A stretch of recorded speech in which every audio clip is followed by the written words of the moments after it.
Be me in summer of 2020. Almost done with degree. Got a good paying dev job on the side. Good social life. Do sports. Eat healthy. Have a few other hobbies like playing guitar. Life is awesome. But then 6 months later. Get sick during period where everyone is paranoid about COVID. Be in bed all day for weeks, feels like I'm dying, muscles feel like they're burning. No idea what I actually had since doctors just told me to stay the fuck away because COVID. Friends in my residence try to get me kicked out because I'm sick. Can't focus for more than an hour. Feel weak overall, feels like I'm going to faint after running 500 meters at moderate pace, even though I used to run half marathons pretty easily.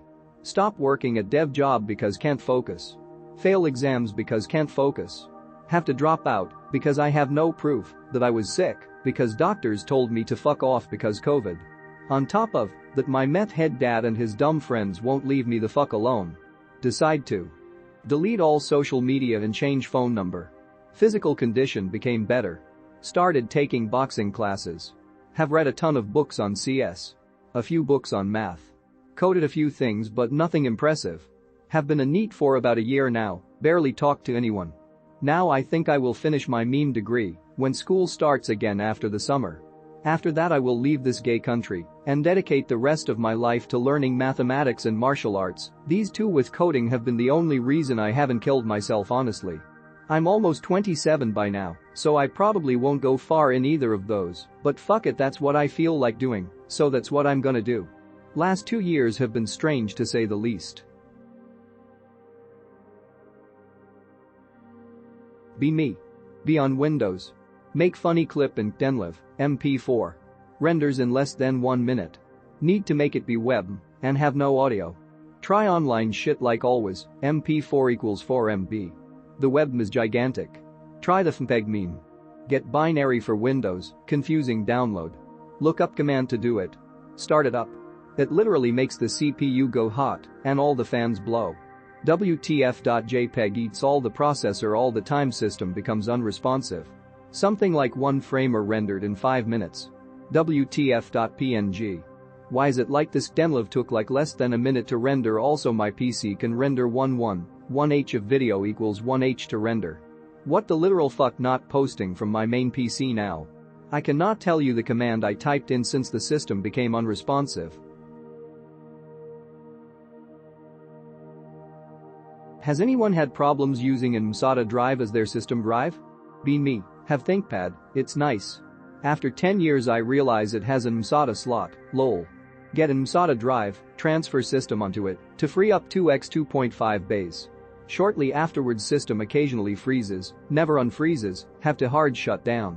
Keeps happening occasionally for a year. After a year, they keep happening, but also BSODs start happening too. Every time it's a different class of BSOD error. Freezes BSODs start happening with increasing frequency. Things I tried. Swap to different RAM, no difference, plus all RAM checked 4 passes in memtest anyway. Updated drivers, still won't explain why it never happened before the mSATA. Viruses, malware test etc. Check disk for errors, Windows, no errors ever found.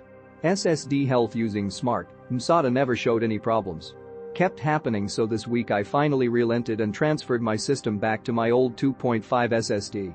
So far all good, no more freezes. Or BSODs. What do you think, was at issue here? Did I just have a dud mSATA drive?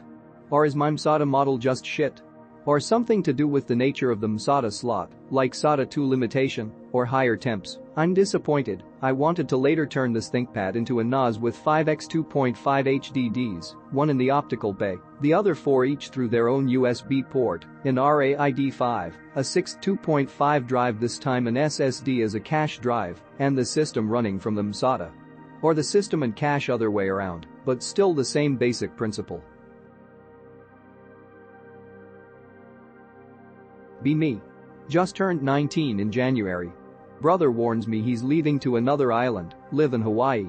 Leaving in 4 to 5 months. Asks me if I've found a place to live yet. Not really, just found out about this, lmao. Hawaii sucks, I don't fit in, it's expensive as fuck. Thinking about moving to the mainland, I'll most likely have no one I know.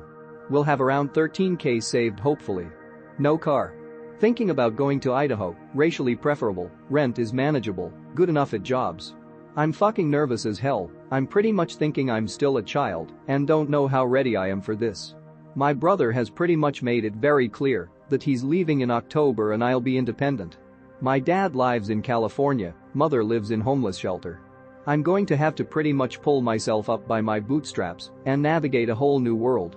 Things I'm worried about: finding an apartment, getting a decent job, getting a car. One thing for sure is that I will have absolute freedom and I will feel extremely liberated. This is a huge motivator for me to keep going. I will be in a landscape where better opportunities lie and can be extremely beneficial for me. Any advice from people who have gone through similar situations? Is it unusual for a 19 to be expected to become fully independent right out of high school? What do you think? Please give me something, even hope. This is fucking terrifying. I'm pretty much mentally preparing myself for the worst: homelessness, death, etc. Keck, me too. This is me. Be me. Been out of the social strata for 5 years. Full on neat. Lost all of my friends, moved, know nobody. Got sick. Say fuck it and try to better myself at some point. Eat healthy, cure some of my ailments. Go to uni. Enjoy the maths, physics, etc. Immediately leave after lectures and do not socialize. I don't know, man, I'm gonna get into lifting, but I just don't want to talk to people anymore. Is this normal, or am I fucked up? Not even girls. Whenever I need to call somewhere I put it off for as long as possible and sometimes ignore it, living like a hermit.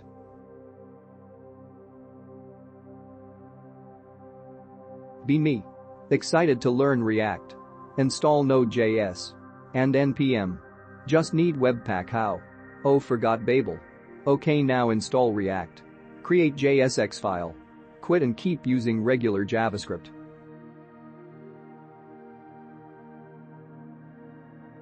Be me. Study math theory and low-level systems programming. Take graduate-level software-defined networking course. Develop new techniques for in-network computing due to having a shit ton of math theory binary-level knowledge.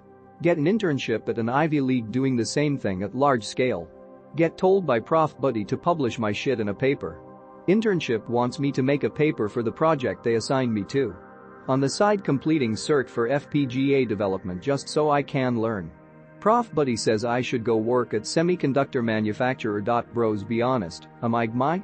I feel a bit of imposter syndrome, but I really made the things and almost have the paper draft done and start the internship soon. If I can get a job doing this at one of the 3 main semiconductor manufacturers for hardware programming these devices, what do you think I'll make? Also, will I be able to transition into those finance trading firms at one of those low-level trading systems C++ roles? Read some new grad from MIT got hired at Citadel with $200K per year and $175K bonus. I'm not as smart as those MIT people, but surely I did something. How much pay can I expect at one of the 3 big hardware companies that we all know and love? And also, if I spend 3 years there, how hard will it be for me to transition to one of those C++ systems, programming jobs in finance, and get the big money I hear about? Appreciate any comments and thoughts. Wanna know what's realistic expectations, since I never expected this. Before this I had almost no opportunities work out. I still think it's all too good to be true, but it's all working out.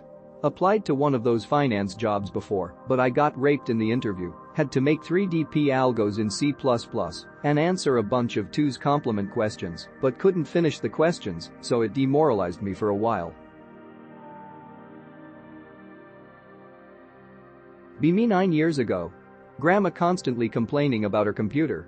Buy her a new PC from the cheapest parts I could find, dual-core Pentium and 4 GB of RAM.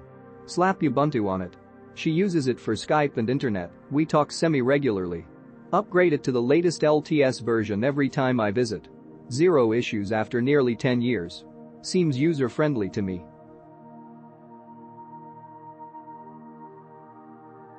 Be me.